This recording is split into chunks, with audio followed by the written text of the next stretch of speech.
स्नेहल, पंकज, ये कौन सा खबरी है जिसके बारे में मुझे नहीं पता? अरे नहीं, रहने दो सर। मुझे ना मैट्रिमोनियल वेबसाइट पे मिली थी सर, अच्छी दोस्ती हो गई हमारी। हेलो। अरे नहीं, ये फ्रेडी सर। क्या हो रहा है? कुछ नहीं सर, पंकज को एक इम्पोर्टेंट फोन आया है। पंकज को इम्पोर्टेंट फोन आया है ना, तो तुम वहां क्या कर रहे हो? चलो इधर आओ। तो इम्पोर्टेंट काम दिया था, उसका क्या हुआ? एक मिनट। हेलो। हाँ बेबी, सॉरी, थोड़ा काम आ गया था। अच्छा, तुम पहुंचे कि नहीं होटल? होटल? यहाँ मैं पूना तक भी नहीं पहुंची, तुम होटल की बात कर रहे हो? क्या सुबह की निकली हुई हो यार? हाँ यार, पता नहीं मैं ये जीपीएस ने मुझे कहाँ पहुंचा दिया है। मैं किसी कच्ची सड़क पर हूँ। अरे कच्ची सड़क पे क्यों जा रही हो? वो सीधा हाईवे लो ना। अरे मैं हाईवे से ही जाने वाली थी, पर जीपीएस ने दिखाया कि हाईवे पे ट्रैफिक है, सो आई थॉट शॉर्टकट ले लो। फंस गई यार। अरे तुम एक काम करो, रास्ते पे कोई ना कोई होगा, उससे रास्ता पूछ लो ना। हाँ, मैं किसी से पूछती हूँ। 1 मिनट होल्ड करना तुम। ओके।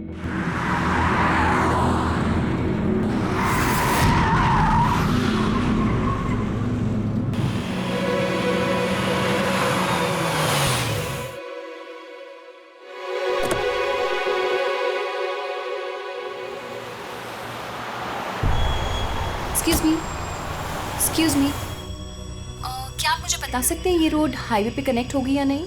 जी होगी। कितना दूर है यहाँ से? हेलो स्नेहल। Hello sir. क्या हुआ पंकज? स्नेहल।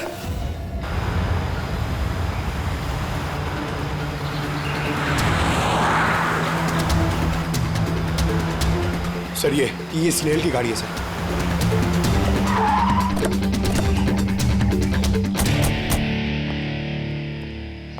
आप लोग? सीआईडी। सर मैं इंस्पेक्टर महेश, पास के ही दिंडोशी थाने से हूँ। कुछ पता चला महेश? कुछ खास नहीं सर, लेकिन गाड़ी के पास से ही सड़क पे टूटा हुआ मोबाइल मिला।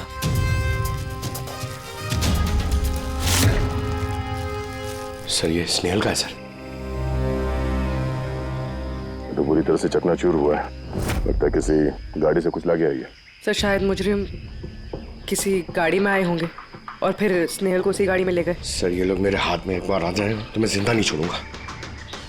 पंकज, स्नेहल की किसी के साथ कोई दुश्मनी थी क्या? सर सीधी सादी लड़की थी सर, उसकी किसी के साथ दुश्मनी नहीं थी सर। ठीक है, अब स्नेहल को जल्दी ढूंढ निकालेंगे। ये स्नेहल का बैग, पर्स, ये लैपटॉप जैसे कीमती चीज गाड़ी में ही है। सर ये जुर्म लूटपाट के इरादे से तो नहीं हुआ। मेरी समझ में एक बात नहीं आ रही है, ये स्नेहल पुणे जा रही थी तो फिर यहाँ इस रास्ते पे क्यों आए? मतलब ये रास्ता पुणे तो नहीं जाता? जीपीएस की वजह से सर, जीपीएस उसको इस रास्ते पे ले आया। जीपीएस गलत रास्ते पे ले आया? ऐसे कैसे हो सकता है?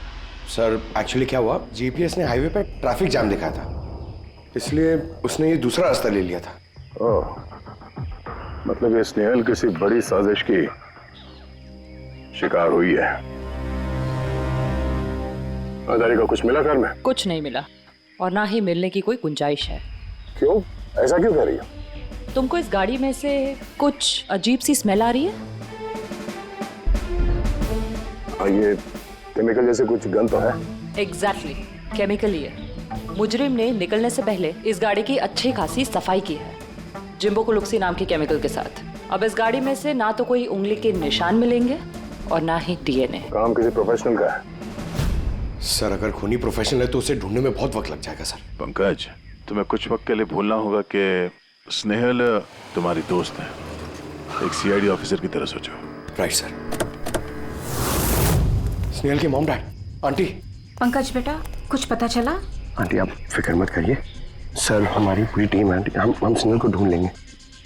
सुबह सुबह जब घर से निकली थी बहुत खुश थी, जॉब इंटरव्यू के लिए जा रही थी ना, मैंने उसे कहा भी कि पूना जा रही हो तो ट्रेन में चली जाना, मगर उसने मेरी बात नहीं मानी। ये स्नेहल पुणे जा रही है, ये कौन कौन जानता है? हम घर वालों को और उसके कुछ दोस्तों को। पुणे में कौन सी कंपनी में जा रही थी ये जॉब इंटरव्यू देने? Okay take. वहाँ से किसी रोहित का उसे फोन आया था। रोहित? तो आप लोगों के अलावा ये रोहित जानता था कि स्नेहल पुणे आ रही है।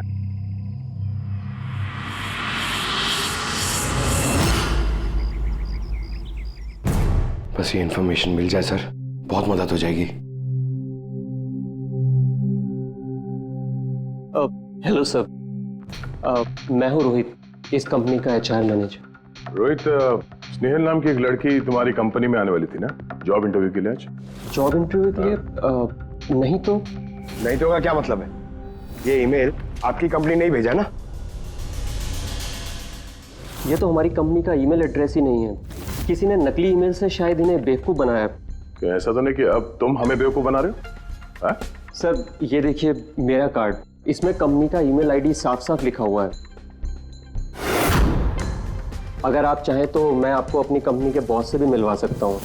हमारी कंपनी की सभी पोजीशंस फुल हैं और यहाँ पे किसी भी नौकरी के लिए कोई इंटरव्यू नहीं चल रहा है। सर मतलब ये ईमेल भी उन्हीं अपराधियों ने भेजा है। बहुत लंबी प्लानिंग की थी किसी ने। कि जो कोई भी है स्नेहल के बारे में बहुत कुछ जानता है। पंकज, जरा ठंडे दिमाग से सोचकर बताओ, क्या स्नेहल की किसी के साथ कोई दुश्मनी थी? नहीं सर।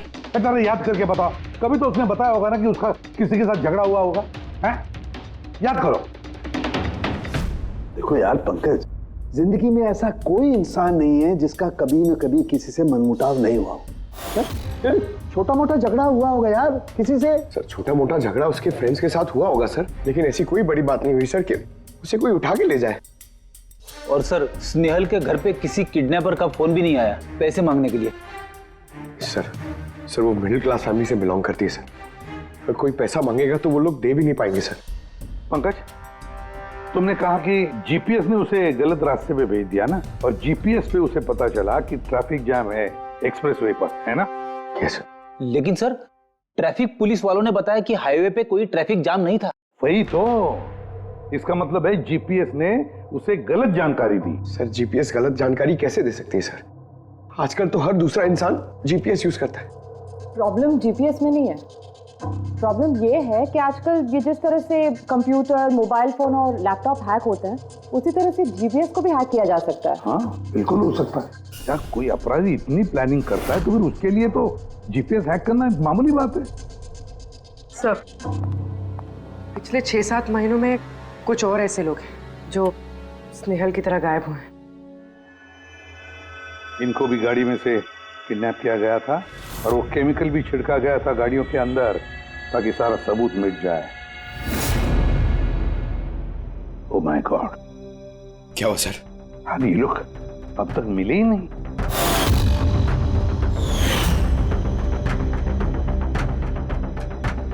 पंकज ऐसे घबराओ मत, समझे?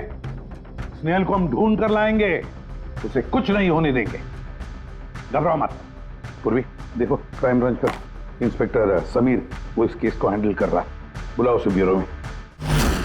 सर गायब हुए सभी लोगों को एक ही तरीके से गायब किया गया है। पहले उन्हें नौकरी या किसी फ्री गिफ्ट का लालच देकर बुलाया गया, फिर जीपीएस हैक करके उनको कार से उठाया गया, उसके बाद वो केमिकल डाला गया ताकि किसी को कोई सुराग न मिल सके।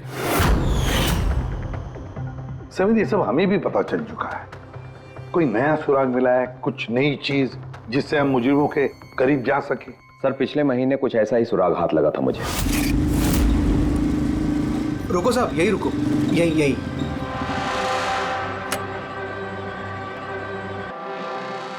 किधर है? वो सर उस पेड़ के नीचे।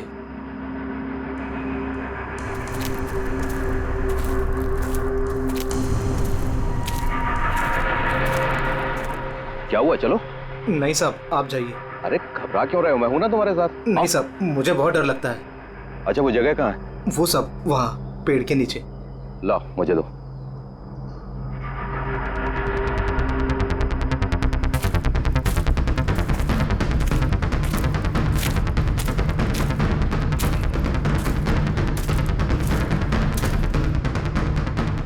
क्यों यही जगह है? हाँ साहब।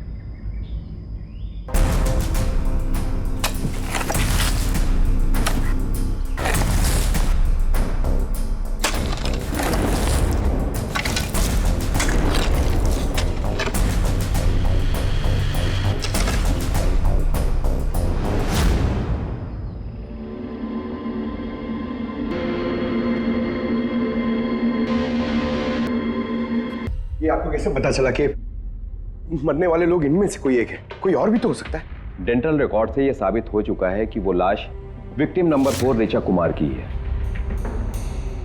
फिर बाकी लोग जो गायब हुए उनका क्या? नहीं सर, किसी का कुछ पता नहीं चला। और ऋचा के साथ जैसा हुआ है उसे देखकर ये लगता नहीं है कि उनमें से कोई भी जिंदा बचा होगा।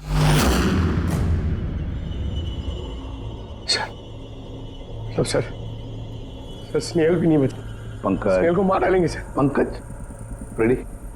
ले जाओ इसे बाहर। पंकज आजा। सर हो सकता है ये किसी सीरियल किलर का काम, शायद।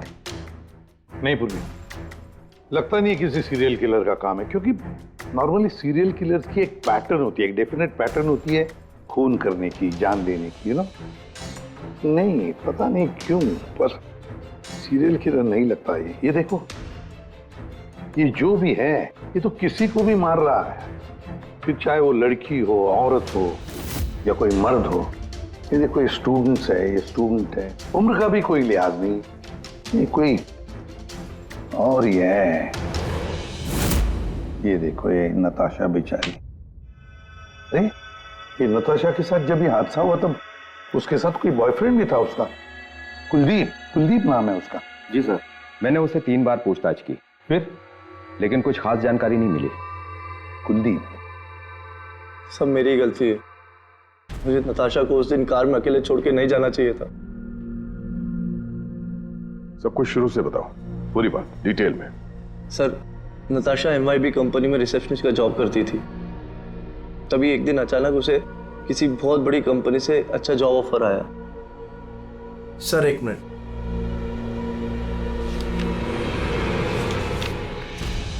सर, पहली नौकरी में नताशा को सैलरी कितनी थी? सर 20,000 रुपए।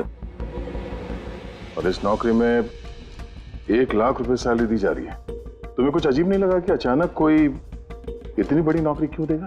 सर अजीब तो लगा था सर, लेकिन हम लोगों ने सोचा शायद इसे किस्मत का खेल कहते हैं, और मैंने अपनी गाड़ी उठाई, नताशा को इंटरव्यू लिए छोड़ने चले। ये कौन से रास्ते पे आ गए हम, साथ साथ गाड़ी में। कुलदीप यार, तुमसे कितनी बार कहा है मैंने, तुम गाया मत करो, कितना बेसुरा गाते हो यार।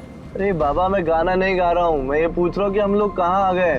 ये रास्ता तो कभी देखा नहीं मैंने। तुम है ना सिर्फ GPS फॉलो करो, अपना दिमाग मत लगाओ। अरे यार, हम यकीनन गलत रास्ते पे आ गए। मैं काम करता हूँ, ट्यूटर लेता हूँ और जो रास्ता हमें पता वहीं से चलते हैं।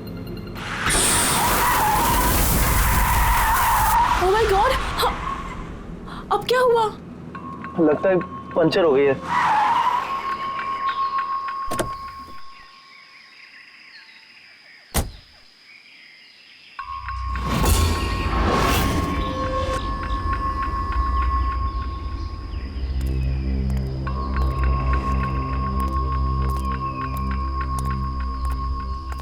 ओह नो यार, दोनों टायर पंचर हो गए। एक होता तो बदल देता। अब क्या करें यार, यहाँ टैक्सी ऑटो कुछ नहीं मिलेगा। भैया भैया भैया, एक मिनट, यहाँ आसपास कोई मैकेनिक मिलेगा क्या? हाँ है ना, आगे 2 किलोमीटर आगे पे ही है। क्या हुआ, पंचर हो गया क्या? हाँ यार, मुझे छोड़ दोगे वहाँ तक? छोड़ तो दूंगा, लेकिन 50 रुपए लूंगा। अरे 100 ले लेना यार, चलो। अरे कुलदीप, तुम मुझे अकेला छोड़ के जा रहे हो? बस यूं गया और यूं आया, ठीक है? मुझे तुम्हारे साथ आना ही नहीं चाहिए था। लव यू जान। 10 मिनट तुम अंदर बैठो, बाहर मत निकलना। मैं बस यूं गया और यूं आया। चलो चलो। उसने मुझे कहा भी था उसको अकेला छोड़ के ना जाऊं मैं। आज मैंने उसकी बात सुन ली होती। उसके बाद मैकेनिक को लेके तुम वहां पहुंचे और वहां पे नताशा नहीं थी? नहीं सर। सर, ये बाइक वाला मिला हुआ लोगों के साथ। हो सकता है। तुमने उस बाइकर का चेहरा देखा, कुछ याद है? नहीं सर, उसने हेलमेट पहन रखा था। अच्छा, वो बाइक का नंबर याद है? नहीं सर, उस समय सिर्फ मुझे नताशा को इंटरव्यू में छोड़ने की जल्दी थी, इसलिए नहीं देख पाया। अच्छा, ये नताशा कोई डायरी वायरी कुछ लिखती थी? मेरा मतलब है रोज का दिनचर्या या फिर मीटिंग्स के शेड्यूल्स। डायरी तो नहीं है, लेकिन हाँ लैपटॉप जरूर है जिसमें वो अपनी जरूरी चीजें लिखा करती थी। लाइए जरा खोलो सर। पासवर्ड 20/04/1987। ये नताशा? हाँ जी सर। ये वारदात हुई थी 6 मार्च को। देखना जरा वारदात से पहले कहाँ गई थी वो, उसका शेड्यूल चेक करो।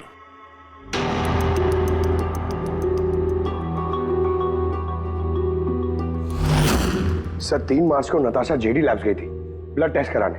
हाँ तो सर 1 हफ्ते पहले स्नेहल भी वहां गई थी जेडी लैब्स। इतनी बोरिंग फिल्म दिखाई तुमने मुझे, मालूम है सर दर्द हो रहा है।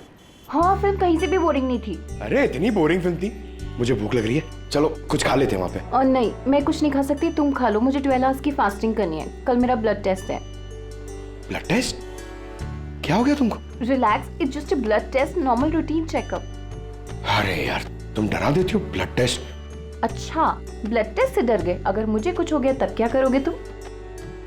तो दूसरी आ जाएगी ना? क्या दूसरी? अरे नहीं, दूसरी अरे कहाँ से? कहाँ अरे से? मारो मत यार। दूसरी? अरे यहाँ मारो मत, यहाँ पे मेरी बहुत इज्जत है। अरे I love you, I love you, I love you, I love you. तुमको कुछ नहीं होना चाहिए। सब जिसका शक था वही हुआ। सभी विक्टिम्स ने गायब होने से ठीक पहले ब्लड टेस्ट करवाया था, उसी जेडी लैब से। जेडी लैब से? चलो एक कड़ी तो मिल गई। और सर, जिन लोगों को चुना गया था उन्हें एक खास ईमेल आया था टेस्ट के कुछ दिन पहले। कैसा ईमेल? सर ईमेल में लिखा हुआ था कि वो ये सारे टेस्ट 500 रुपए के अंदर कर सकते हैं। सर ऐसा ईमेल तो स्नेहल को भी आया था। क्या 500 रुपए के अंदर तो आजकल एक टेस्ट भी मुश्किल से होता है। बस जरा देखो क्या टेस्ट। हाँ देख लिया।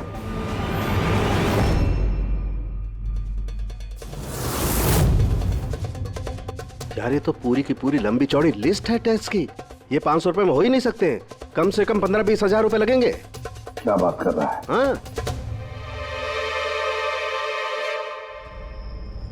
तो फिर बहुत बड़ी गड़बड़ है सारुण के।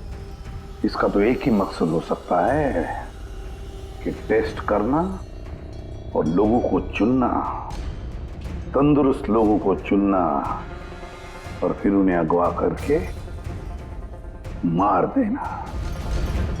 पर क्यों मार देना?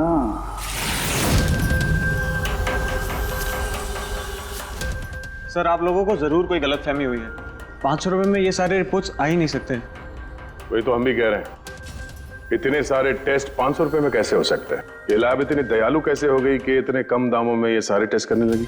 सर हमने ऐसी कोई मेल भेजी ही नहीं है। अच्छा, वो सब छोड़ो, सच यही बताओगे या कोई और नुस्खा आजमाना पड़ेगा हमें? एक मिनट सर, आप इस तरह गलत इल्जाम लगाकर हमें धमका नहीं सकते। आप जिनके नाम दे रहे हैं वो लोग हमारे लैब में आए ही नहीं थे। ये देखिए, ये हमारे रिकॉर्ड। हम जानते वो नहीं आए थे। उनके घर वालों ने बताया कि तुम्हारे लैब से होम टेक्नीशियंस गए थे उनके घर पे ब्लड सैंपल लेने के लिए। बुलाओ सबको। ये लिस्ट देके बताइए, आप लोगों में से कौन इन लोगों के घर गया था ब्लड सैंपल लेने के लिए?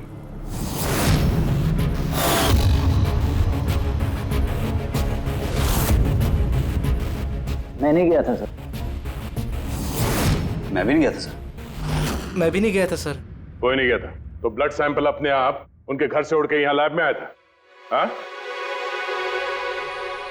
ये खुसुर फुसुर करना बंद करिए, जोर से बोलिए या फिर सीआईडी ब्यूरो चल के बात करें। सर एक्चुअली आप सही कह रहे हैं, हम विक्टिम के घर नहीं गए थे, बल्कि वो लोग यहाँ आए थे टेस्ट करवाने के लिए। मगर उस दिन नहीं जिस दिन आप कह रहे हैं। अब ये देखिए, महीनों पहले आए थे ब्लड टेस्ट कराने के लिए, वो सारे रिपोर्ट्स के लिए नहीं। आधा सच तो आपने बोल दिया है, आप पूरा सच बोल दीजिए। क्या किया तुम लोगों ने इनके साथ? कह तो रहे हैं कुछ नहीं किया है, जरूर किसी ने नकली ईमेल भेजा है हमारे नाम से। मगर उस नकली ईमेल भेजने वाले को ये कैसे पता चला कि तुम्हारी लैब में कौन कौन पेशेंट्स आए हैं ब्लड टेस्ट करवाने के लिए? इसका मतलब कोई तो है यहाँ इस लैब में जो उन मुजरिमों को ये डिटेल दे रहा था? क्यों? अच्छा ये बताइए, ये जितने लोग गायब हुए हैं उन सबकी जो ब्लड रिपोर्ट्स आई हैं उसमें कोई कॉमन बात है? कोई कॉमन एक सी बीमारी हो या फिर ब्लड ग्रुप एक हो? नहीं सर, कुछ भी कॉमन नहीं था। सबके ब्लड ग्रुप एकदम अलग अलग थे। कोई बीमारी भी नहीं थी। मतलब सबकी सेहत अच्छी थी? तो पंकज, सबको गाड़ी में बिठाओ, ब्यूरो ले चलो इन्हें।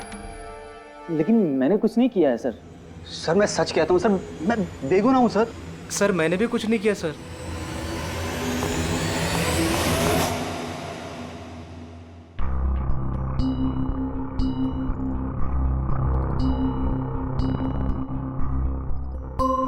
नहीं सर, इनमें से तो कोई भी नहीं है जो उस दिन घर पे ब्लड लेने के लिए आया था। आपने ठीक से देखा? हाँ, पूरा यकीन है आपको कि इनमें से कोई नहीं था? नहीं सर, क्योंकि वो आदमी ने टोपी लगा रखी थी। सर जेडी लैब्स के बाकी के एम्प्लॉयज की कुंडली निकाली है जिन पे हमें शक है। अच्छा, कौन कौन है? एक नहीं सर, 4 ऐसे लोग हैं जिन पे शक ही शक किया जा सकता है। अच्छा सर, सबसे पहला संतोष। इसकी बीवी 8 महीने से हॉस्पिटल में थी और इसके पास इलाज के पैसे नहीं थे। पता नहीं अचानक इसकी कौन सी लॉटरी लग गई कि इसने सारे पैसे देकर अपनी बीवी का इलाज कर लिया। अच्छा। और सर ये दूसरा जतिन है, 8 महीने पहले जेडी लैब पे इसकी नौकरी लगी हुई थी और ये सारे हादसे शुरू हुए 7 महीने पहले।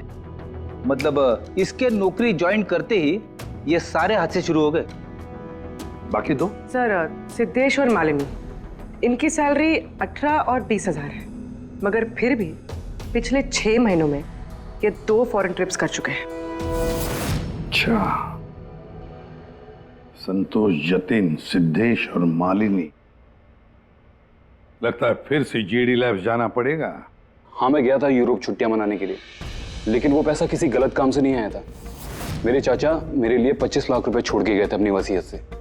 और मालिनी जी, आप भी यूरोप घुमाई, तो आपके लिए भी कोई वसीयत में कोई छोड़ गया था क्या कुछ? नहीं सर, दरअसल मैं सिद्धेश के साथ ही गई थी। सिद्धेश के साथ? एक्चुअली मालिनी और मैं एक दूसरे से बहुत प्यार करते हैं। ओह, लव स्टोरी।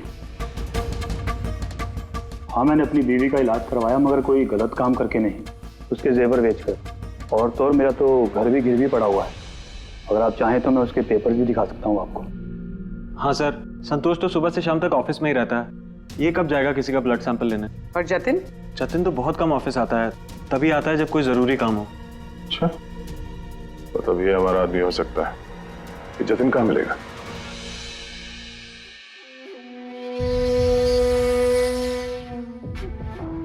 मैं वादा करता हूँ सर, मैं किसी को कुछ नहीं बताऊंगा, कुछ भी नहीं बताऊंगा।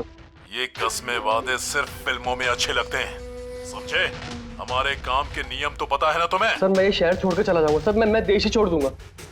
वो मुझे कभी ढूंढ नहीं पाएंगे sir. Sir please sir. Jatin, अपना और हमारा वक्त बर्बाद मत करो। जब जिसकी आंख बंद होनी है तो वो तो होनी ही है, समझे?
जतिन, सर वो आ रहे सर। सर अंदर कुछ चल रहा है। जतिन,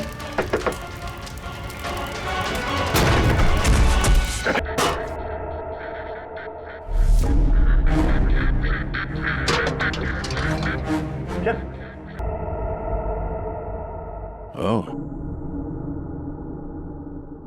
वो आंख सब देख सकती है।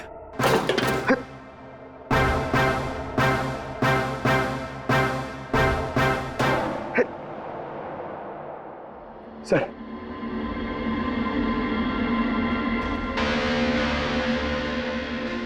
सर शायद इस हार्ड डिस्क से कुछ पता चल जाए। बॉस, मिर्करी डेंथोनिल नाम के जहर से मरा है ये जतिन। मिर्करी डेंथोनिल? यार ये तो वही जहर है ना जो किसी के शरीर के अंदर चला जाए तो 5 मिनट के अंदर अंदर खत्म हो जाता है आदमी। हाँ सर, बहुत ही खतरनाक जहर है। और ये जहर बहुत ही खुफिया तरीके से छिपा करके रखा गया था इसकी इस अंगूठी में बॉस। ये इस अंगूठी में छिपा करके रखा। ये देखो,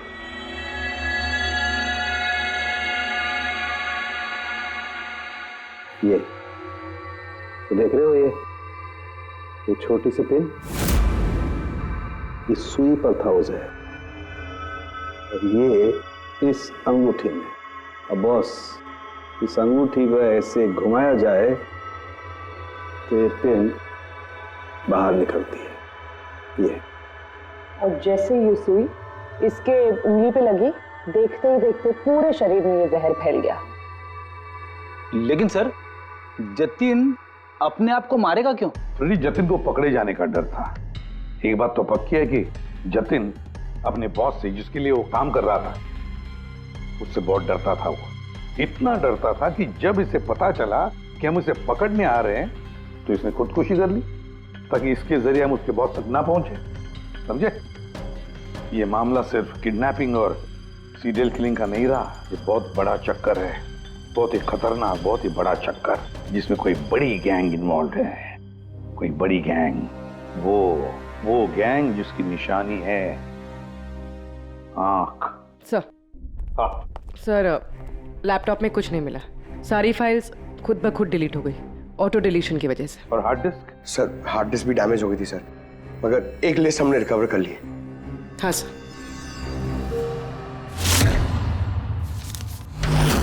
अरे, इसमें तो 100 से भी ज्यादा नाम है। सर, स्नेहल के साथ और जितने भी लोग गायब हुए थे सर, सब उस लिस्ट में। मगर सर, किसी को भी कोई बीमारी नहीं है। जरूर ये लिस्ट जतिन ने जेडी लैब में से चुराकर अपने बॉस को दे दी। पर कौन हो सकता है इस लिस्ट में से जिसकी मौत का नंबर आ गया है? कौन हो सकता है? एक काम करो, इसमें जितने भी नाम है, जितने भी लोग हैं, सबको फोन करो, सतर्क करो उनको बोलो उनकी जान को खतरा है।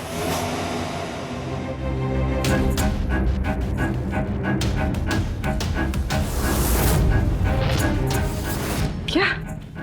अरे नहीं, मैं मजाक नहीं कर रही, मैं वाकई सीआईडी से बोल रही हूँ। आपकी जान को खतरा है, इसलिए जब तक हम ना कहें आप प्लीज घर से बाहर मत निकलिए। क्या नौकरी का बुलावा? मत जाना अलीशा। पर मैं तो निकलने ही वाली हूँ। नहीं, घर से मत निकलना। Alisha, Alisha, hello hello hello Alisha. क्या हुआ फ्रेडी? हेलो फ्रेडी, क्या हुआ? सर, आलिशा नाम की एक लड़की को नौकरी के लिए इंटरव्यू का बुलावा आया था। अब उसका फोन बंद आ रहा है सर।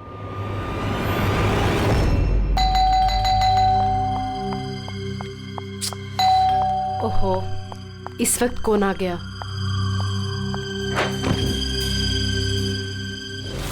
अलीशा? जी, आप कौन? सीआईडी। ओह माय गॉड, मतलब मुझे जो मॉडलिंग ऑफर मिला था वो झूठा था। वो लोग मुझे किडनैप करने वाले थे। हाँ, पर अब घबराने की कोई जरूरत नहीं है। अलीशा अब इंटरव्यू के लिए जाएगी भी और उसे कुछ होगा भी नहीं। नहीं सर, मैं इंटरव्यू के लिए नहीं जाऊंगी सर। सर, मुझे बहुत डर लग रहा है। तुम नहीं जाओगी, कोई और जाएगा अलीशा बनके।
Excuse me.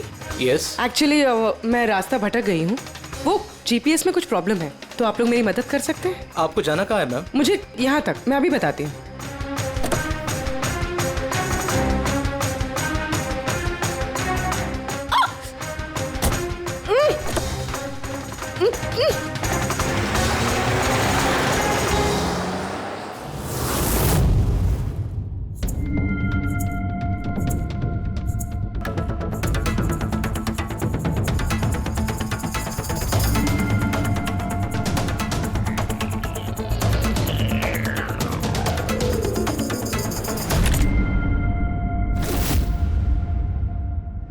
ये क्या किया तुमने? अलीशा के बजाय किसी और को लेकर आ गए? अरे भाई, इसमें मेरी क्या गलती? कार भी अलीशा की थी और मोबाइल भी उसी का था। तो अलीशा का ब्लड ग्रुप कहाँ पे है? तेरी खबर तो बॉस ही लेंगे।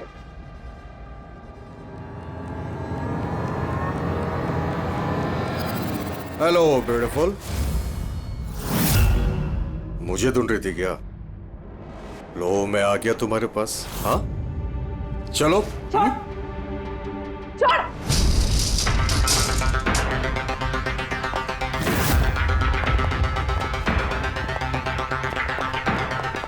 भागने की कोशिश, ब्यूटी विद ब्रेन्स। हाँ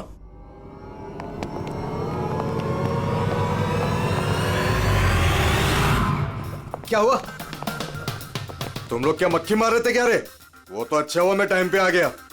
तलाशी लो इसकी बराबर से।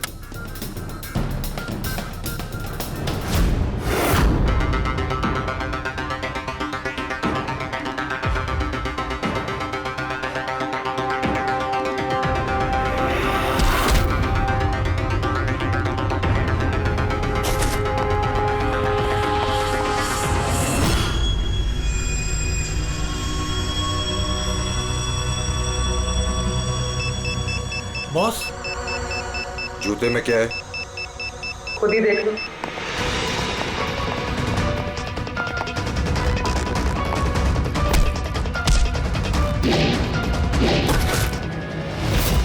निकालो।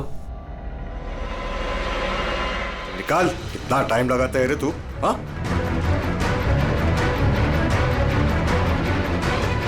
ओए, क्या हुआ भाई? Tracking device.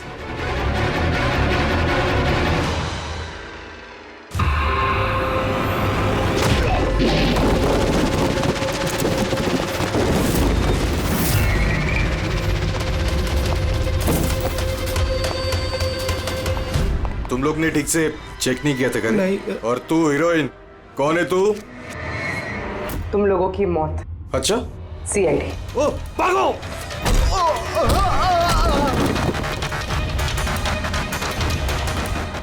पूर्वी? सर उस तरफ भागा।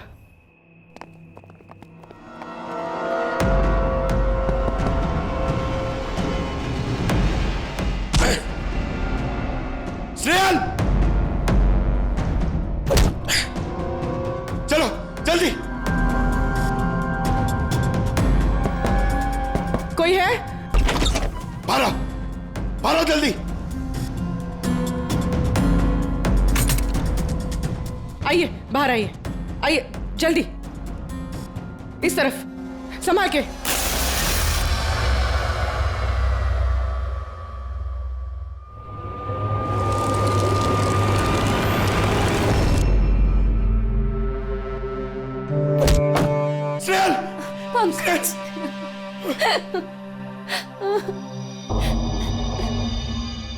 मुझे लगा मैं यहाँ से कभी निकल ही नहीं पाऊंगी। पागल हो गया? तुम कहीं भी होती ना, मैं तुम्हें बचा के ले जाता। तुम इतना पसंद करते हो मुझे? 10 किलो कम हो गया तुम्हें ढूंढते ढूंढते। पागल। चलो चलो यहाँ से जल्दी चलो।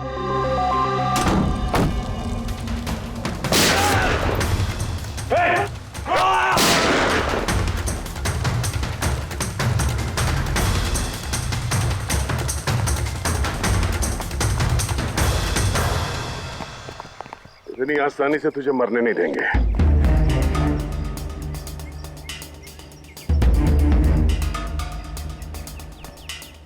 बोलो, वो क्या रहा था यहाँ पे? किसके कहने पे कर रहे थे तुम ये सब? हम जिसके लिए काम करते हैं ना, तुम उसके बारे में कभी जान नहीं सकते। उसकी आंखें तुम्हें देख सकती है, लेकिन तुम उसे कभी नहीं देख सकते। हम नहीं देख सकते? हाँ, शरीर के पुर्जों के लिए लीवर, किडनी, वो क्या है ना, आजकल हर चीज ट्रांसप्लांट हो जाती है ना। क्या इंसान की शरीर की अंगों की तस्करी का इतना बड़ा व्यवहार चल रहा है? हाँ, जेडी लैब्स जैसे और भी लैब्स है जहाँ से हम लोगों के डाटाबेस चुराते हैं और उनमें से सेहतमंद लोगों को चुनते हैं ताकि उनके ऑर्गन्स बेच के करोड़ों रुपए हम विदेशी से कमा सके। किन विदेशियों को? किन विदेशियों को? दुनिया भर के विदेशी एक खास वेबसाइट पर आते हैं जहाँ पे इंसान के शरीर की अलग अलग पुर्जों की नीलामी होती है। एक बार पैसे हमारे अकाउंट में आ जाए तो क्लाइंट के ब्लड ग्रुप वाले इंसान को हम ढूंढते हैं उस लिस्ट में से। उसके बाद उनको 500 रुपए का टेस्ट वाला मैसेज भेजते हो ताकि ये पता कर सको कि उनका गुर्दा, लीवर या फिर दिल तुम्हारे क्लाइंट से मैच होता है या नहीं। हा? बिल्कुल ठीक। मैच होने के बाद हम उसे इंटरव्यू के लिए बुलाते हैं, ठीक उसी तरह जैसे मकड़ी एक मक्खी को लालच के जाल में फंसाती है। इतना सब कुछ करने के बाद भी इतनी बेशर्मी से हंस रहा है? अपने किए पे जरा भी शर्मिंदा या पछतावा नहीं हो रहा तुम्हें? हंसी तो मुझे तुम लोगों पे आ रही है सीआईडी। मुझे पकड़ने से तुम्हें क्या लग रहा है? तुमने बहुत बड़ा तीर मार लिया। हमारे से ऑर्गन गैंग को पकड़ना ऐसा है जैसे समुंदर में से एक लोटा पानी निकालना। अच्छा, पहले ये बता तेरा बाप कौन है? मारो मुझे। मैं भी यही चाहता हूँ कि तुम मुझे मार दो, क्योंकि अगर मैं जिंदा पकड़ा गया ना तो मेरा बॉस, मेरे दोस्त, मेरे रिश्तेदार, मेरे घर वाले सबको मार देगा वो। कौन है तुम्हारा बॉस और कौन कौन लोग शामिल है तुम्हारे इस धंधे में? इसका जवाब आप मेरे मुंह से कभी सुन नहीं पाओगे एसीपी साहब।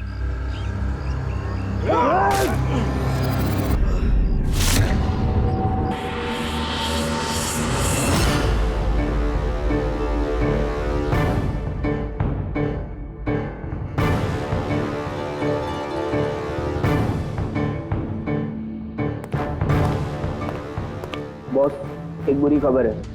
हमारे ऑर्गन गैंग वाली आंख सीआईडी वालों ने बंद कर दी है, मगर इससे पहले रणवीर सीआईडी वालों के हाथ लग पाता, उसने अपनी जान दे दी।